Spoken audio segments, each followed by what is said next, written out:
Welcome to Breakthrough Success.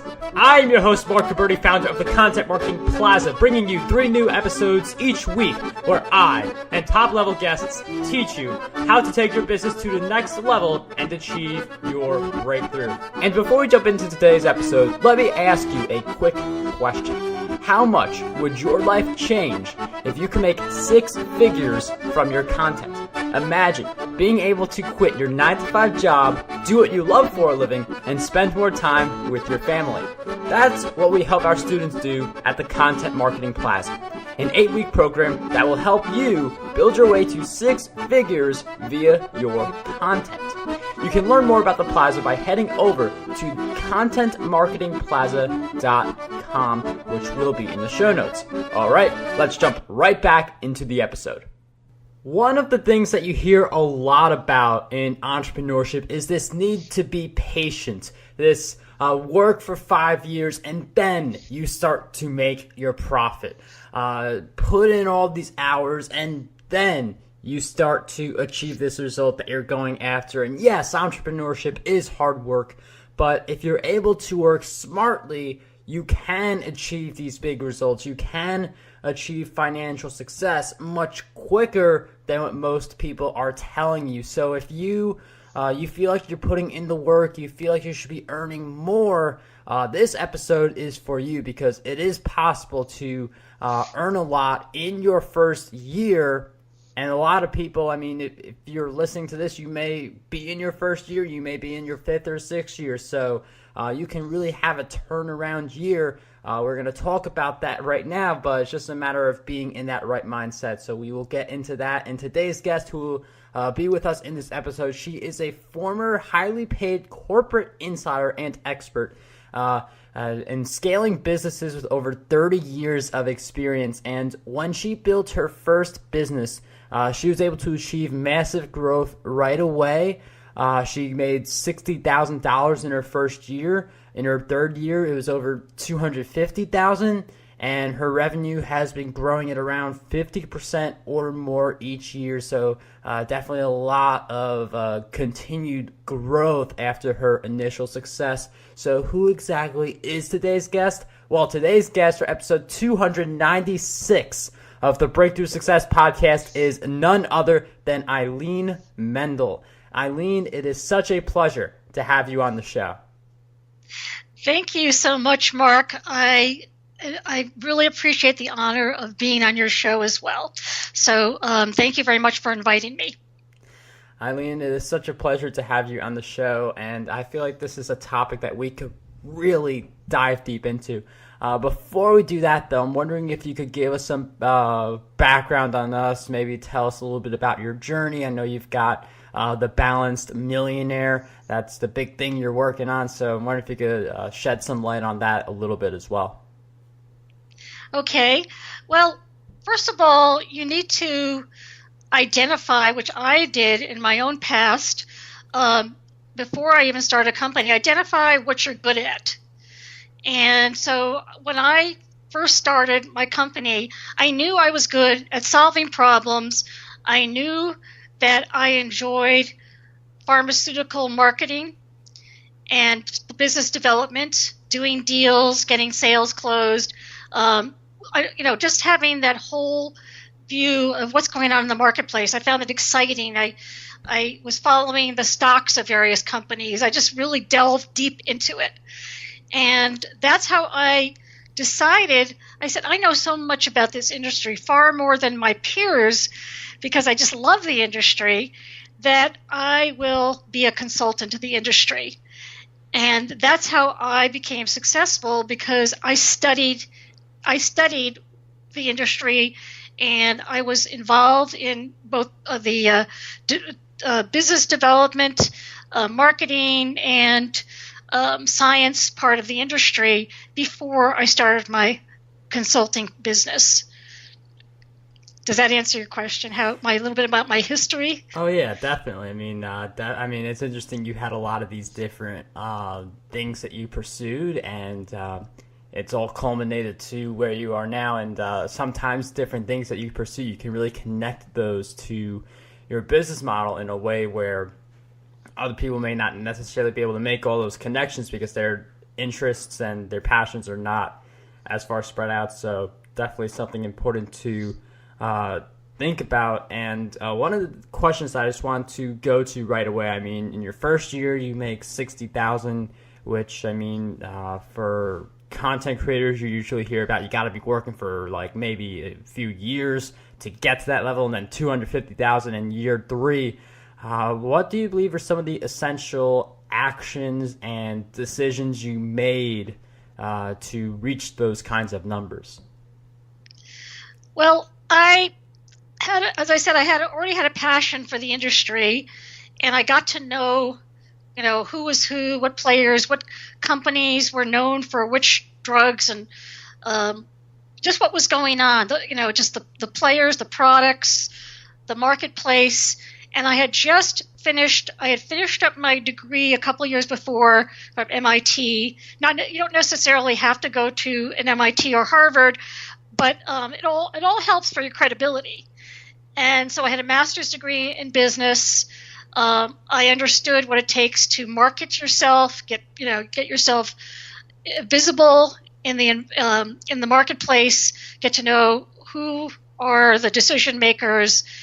And so I worked at my immediate next step once I graduated was to get into a pharmaceutical company, which I was there for a year. And then I decided at that point to go off on my own. And I realized how they decide on vendors, budgeting, the cycle.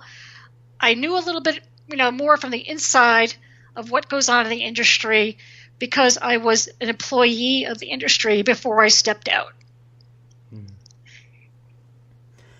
And it's interesting. You did a lot of research. You knew all the people who you needed to know. So, doing that research and really making the right connections can help you with hitting the big goals that you have for yourself. And, part of that is also the mindset. So I'm wondering if you could go a little bit into the differences that you see between the millionaire mindset and the mindset of someone who is not at that level yet. Well, of course, when I started out with my job with the big pharmaceuticals company, we had budgets where I was playing around with millions of dollars. And so my mindset when I left the company and started my own firm was I want to grow this company to at least to $1 million in our revenues. And I want to be the go-to person for marketing and business development by the big players as well as the venture capital startups that also were ambitious in growth and either wanted to go IPO or be acquired. So I knew my goals. I already had my missions set up in my mind, and so that being said, what I did was I brought in as soon as I could. I brought in an assistant to help me so I wouldn't be bogged down by administrative things like scheduling appointments and travel and opening up mail. And then I brought in a partner who had a medical background, an MD as well as PhD. And even though I was CEO of the company, he came in and became a partner to me. So he was able to take care of the operations while I went on the road, and I would go and visit. And nowadays you don't have to actually go and visit because you could do things over Zoom and Skype, but I would go and visit the various companies to go face to face with their directors and vice presidents and sit at the conference table or in their office and give, if I could get their team together, I would give an entire presentation with slides, the whole 9 yards, with their team. And since I knew the industry like the back of my hand, I would be able to answer questions and, give a very confident presentation. So that's what got me in the door, that they would be impressed by my professionalism and my knowledge base. And that's what got me on their vendor lists and got me noticed and got me return requests for proposals, and things just started moving very quickly. So the mindset of the millionaire mindset is you can do it. The belief in yourself, the confidence, just get to know who your customer is. I always got to know the customer. I read up on the customer, studied the customer before I stepped in the door, and go in there with confidence that you know what you're talking about. You know the industry. You know what you can do, your capabilities, that you are better, one of the top in your field, that you can serve your client and you can do it efficiently, on time, within reasonable cost. And if you can convince the client of that or the prospect of that and be confident, that will get you, going further to getting the deal closed. And that's the mindset that you have that vision in your head. I want to be the contractor for these big companies, for the Fortune 500. I want to be the contractor for the growing startups that could be the next Google or Apple. I want to be that. And I would journal and I would think about that every single day. That was my driving force. I would drive thousands of miles every day with this, living out of hotels and suitcases and come back, to my office in California. And then 2 weeks later, I'd go back out again to make more sales calls or to close deals.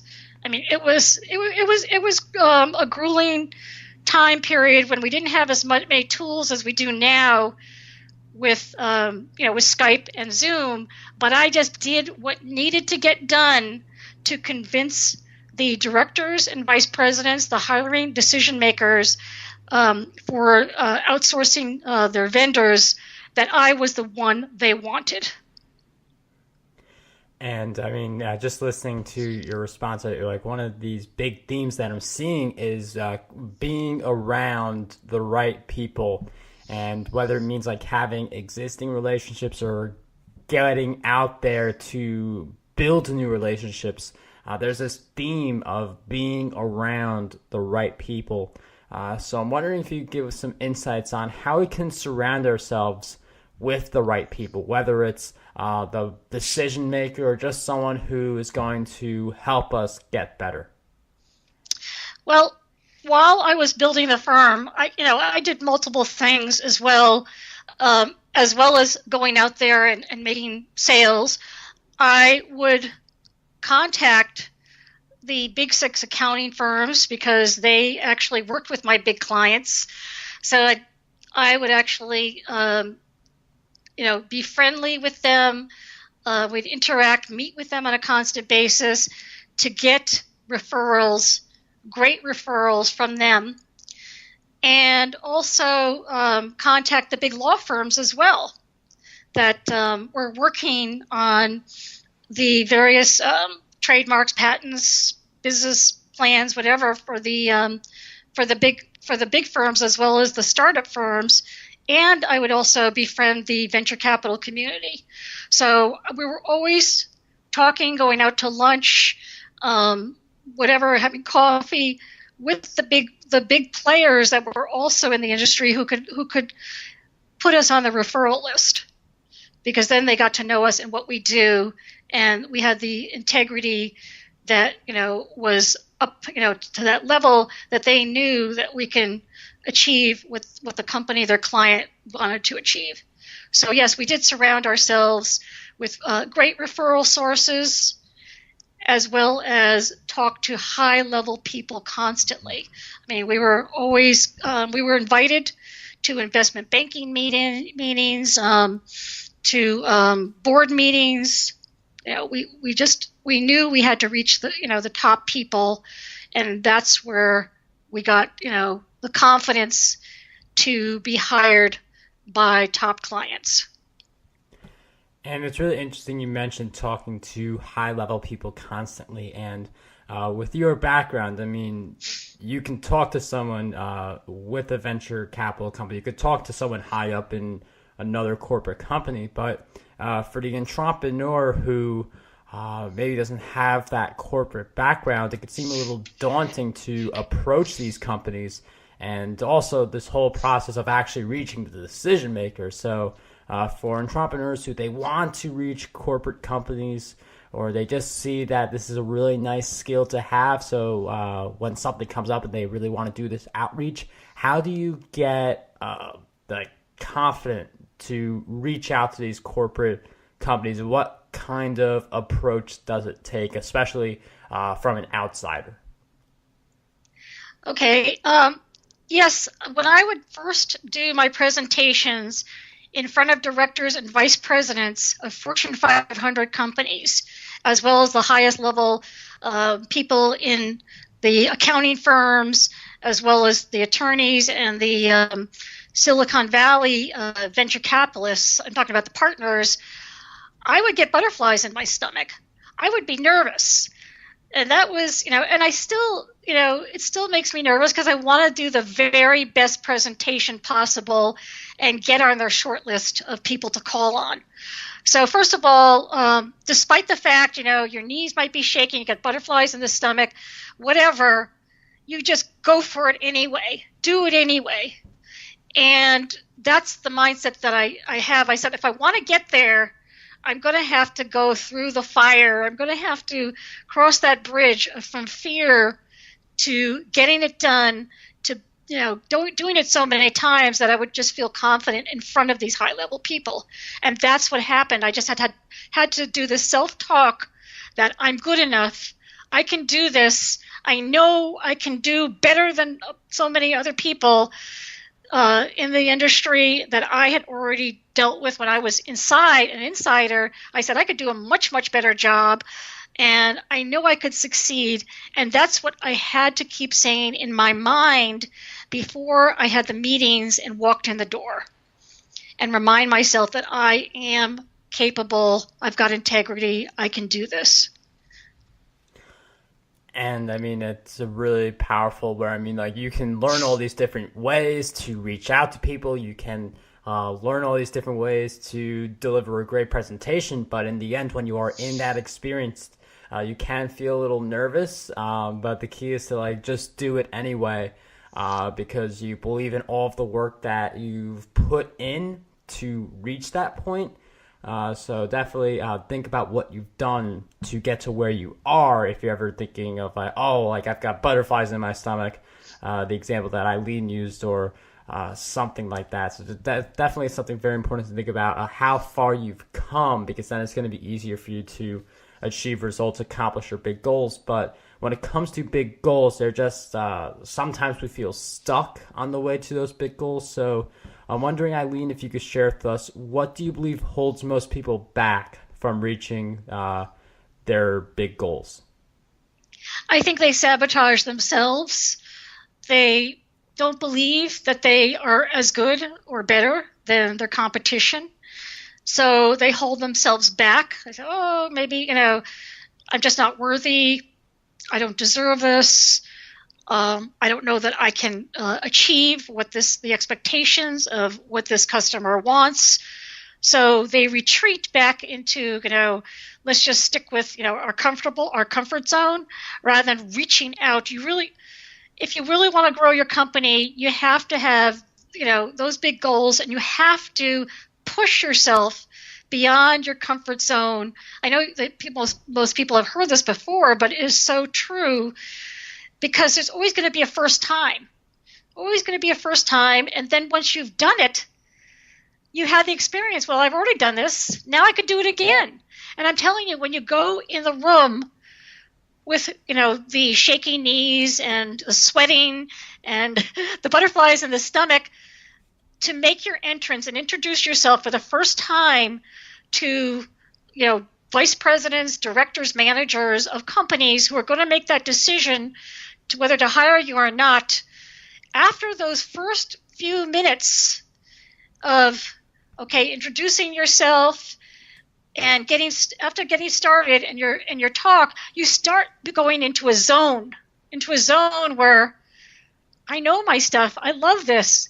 And I lose all of that shakiness and whatever, and I start calming down, and then I start just going into what I know, what I'm capable of doing, and I forget about, who I'm with, because then I become in the zone of what I can do for the company. So then you forget about the me part of it, what's going on with me and how are they judging me, and start looking at what is it I can do for them? How can I serve these people? You come from a serving point of view rather than looking at I'm fearful, I don't believe in myself, and maybe I'm not good enough. You don't look at the situation anymore from that after the first few minutes when you get started, because you're concerned with what you can do to help the client move ahead and get what they need. And that's maybe it won't happen the first time. You'll still be nervous, but the second time around, after the first few minutes, and the nerves died, they calm down. It becomes, what can I do to serve these people? And that's a really great question. Like, what can I do to serve these people? And I feel like when you ask yourself that question, you really get deeper into what you need to do to achieve success. And it's that kind of question you get to. And I mean, you mentioned you got to believe in yourself. And I know this sounds like stuff that you hear a lot. I get that. But if you really believe in your stuff, then you just fall in love with the process. You enjoy the work. It doesn't matter who you're presenting to, because you just love this topic so much. And then instead of having some kind of self-doubt thought like, oh, I can't do this, it's how can I best serve this person? And the thoughts you have really affect your ability to deliver on a big stage and just be able to accomplish your goals. So, Eileen, definitely some really awesome insights in there. And one question that I really do want to ask, because I mean, with your company, you got some really awesome growth, like this, especially like that around 50% continued growth each year, which is really impressive. So I'm wondering, what do you see as some of the essential habits you've developed that led to your success? I think it's essential to have a CRM and continue to maintain contact with the top people that you think are going to be your ideal clients. So even if they don't hire you from the very beginning, you're constantly in touch with them one way or another. It could be through a phone call, an email, just checking in to, I was visiting your company about a month ago. I'm just checking in to see if there are any needs, how everything's going. So you develop it's a relationship building process.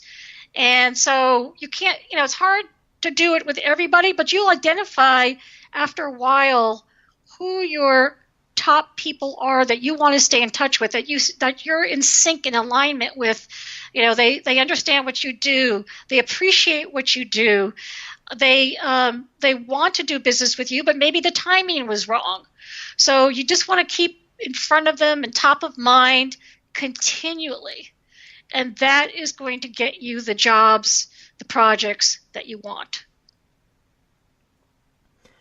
Eileen, thank you for sharing with us some of those habits. Very interesting you mentioned the CRM, because relationships, I mean, if there's like a single word I can use to really encapsulate a lot of what we've been talking about, it is relationships. It is being able to build your way up to the top decision makers of a company. It's building relationships with a prospect, someone who could become a client. So relationships are something really important. That's something that I've really been getting throughout our time together. And one thing that I also want to emphasize in this episode is the value of learning. And I do this for every episode. I just talk about how important it is to really learn. And one of my favorite ways to learn is to read as many books as possible. So with that in mind, Eileen, I'm wondering if you could share with us 3 books that you believe will have a positive impact on us.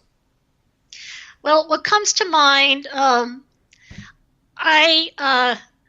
like the book Influence by Robert Cialdini. I mean, it's right on in terms of what people are looking for to make a decision, and how social media or authority, etc., how that will change people's perspective of you. I also like Why by Simone Simonuk, and that's a good book. The other one, I'm just looking at my shelf here. I love the author of Start with Why is Simon Simonuk. I'm sorry. Start with Why. And the other one that I really like, the other author I really like, is the author of Blink. And I can't think of his name right now. It's not at the top of my tongue.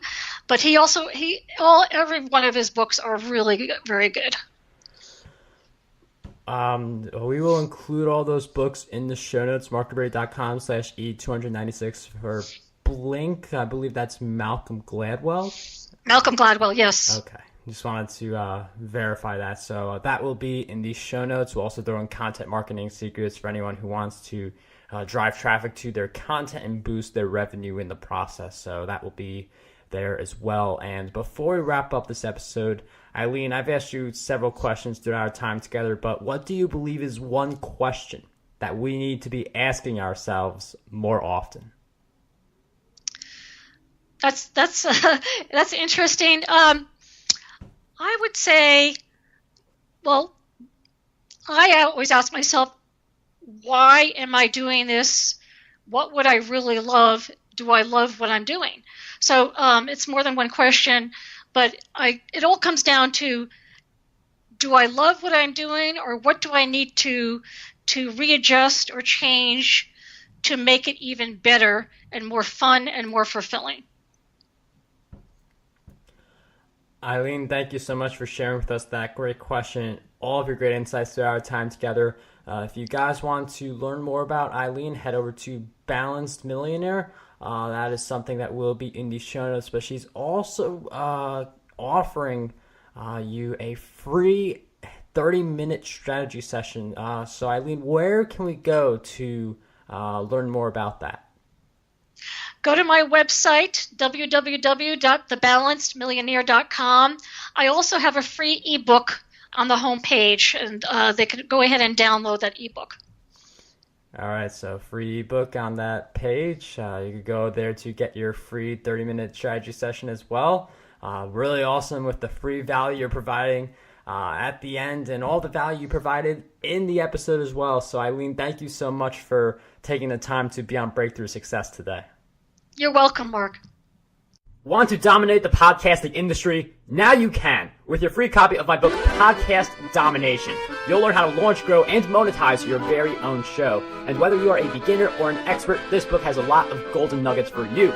We'll cover the cost of producing this book. All we ask is that you cover the shipping. To get your copy, head over to markguberti.com/PD.